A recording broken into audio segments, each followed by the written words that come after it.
Andy, I loved your video yesterday about the snow and the ice and the rain, and it just sounded so refreshing out by your carport. And I just wanted to inform you that I have another snow day tomorrow. Yay! I'm not excited about this. The reason I'm not so excited about this snow day is because I've now had 8 snow days in the last 2 weeks, which makes it very, very difficult to teach content.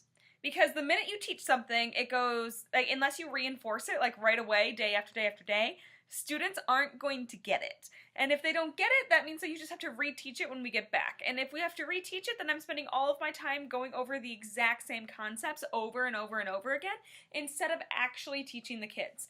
And with a project-based school, this brings on another whole layer of problems because we have 9 weeks in a term, and generally it's week 1 is plan, weeks 2 through 4 are research, and then weeks 5 through 7, maybe 5 through 8 are a combination of research and making the project, and then week 9 is share.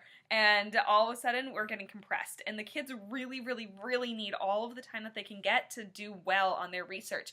And like the thing is about our teaching strategy is that we don't just teach them, here is what you learned, now regurgitated on the test. We teach them a cycle. So it's experience, make, trial and error, do it again, make it your best. We teach the kids to have a lot of drafts, and we teach the kids that it's okay to fail. We really, really value that experience for our kids, and the shorter our term, the less of that they get to do. And then, of course, there is the sheer content of the project as well. As the old adage goes, content is king.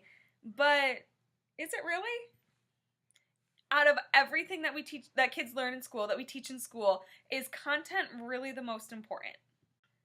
Oftentimes, a lot of the soft skills that kids learn are learned in schools, and they're not always necessarily strictly taught.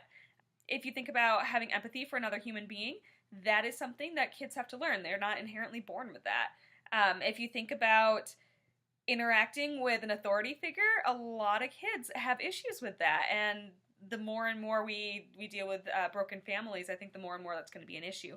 But there are students who don't know how to interact with an authority figure and are not going to be able to hold down a job unless they learn those things.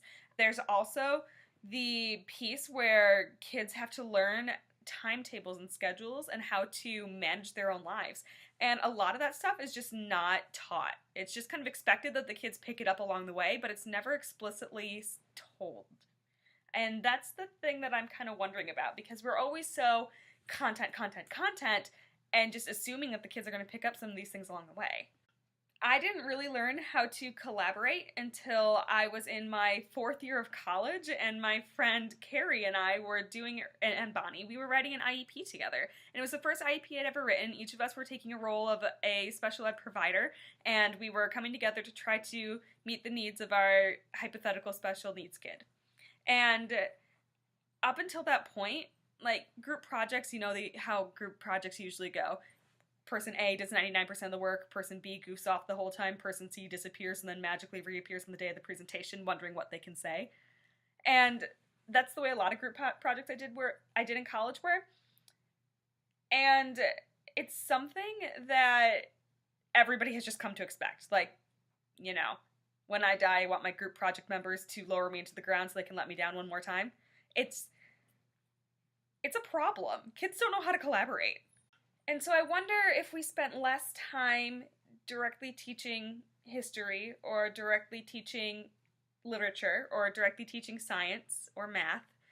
I wonder if we spent more time teaching them how to work together as a group, or how to communicate their thoughts in a written fashion or an oral fashion.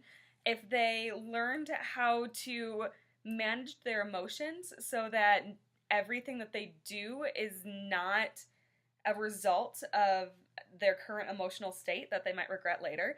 If we can teach kids the importance of being on time and working hard every time, even when it might seem like there's really no point, what would our school system and subsequently next generation look like? What would the workforce look like?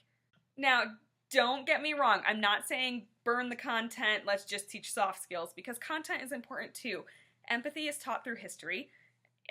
Literature and mathematics teach the kids to view their worlds more complexly. Science teaches us the way the world works, and my kids in my classroom have had revelations in the past years because they're learning things about the way that their world works and how they can help, or how they could potentially change the world for the better, or even Mars for the better.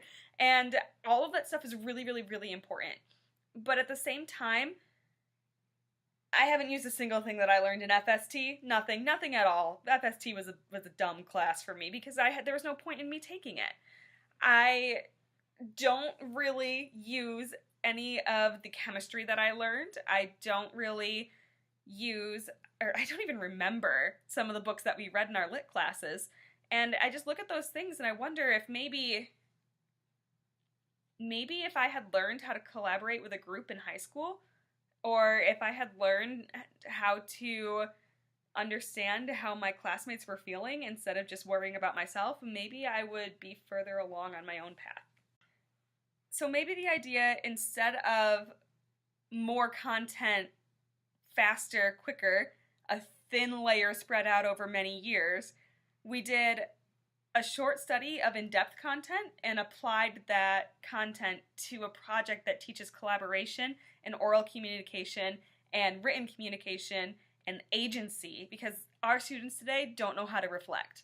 You can talk to them about what it means to reflect, and you can talk to them about how to improve your work and how to come up with a plan, and they just look at their stuff and they're just like, yep, whatever, moving on now. Because that's what our school system has taught. When you get an evaluation at work, you don't just say, well, that was a job, moving on. You take the information that you got from that evaluation and you learn how to apply it. And our kids don't do that because they've never been taught that. I just think that there's a better way to do school. And, I might be a little biased, but I think that PBL is that way. So the question that we're left with at the end of all this, is content king? I guess I'm really not sure about the answer yet, but I know that there's more we can be doing to help our kids outside of content, and maybe that should take more precedence. Because it's not, you can know all of the geometry or algebra or chemistry in the world, but if you don't know how to convey that knowledge to another person, if you don't know how to accept criticism, and if you don't know how to empathize with other human beings, all of that knowledge isn't going to get you very far. So let me know what you think. I would love to hear from you, or you, Erin, or any other educators that you guys might know. So go ahead and share this video. Let me know what you guys think. I'm really curious to see what people have to say about this. I love my content matter. I love teaching about Mars and history, and literature is one of my favorite things ever, and I even adore algebra. But maybe there's more that we can be doing. I love you, Andy. I will see you tomorrow.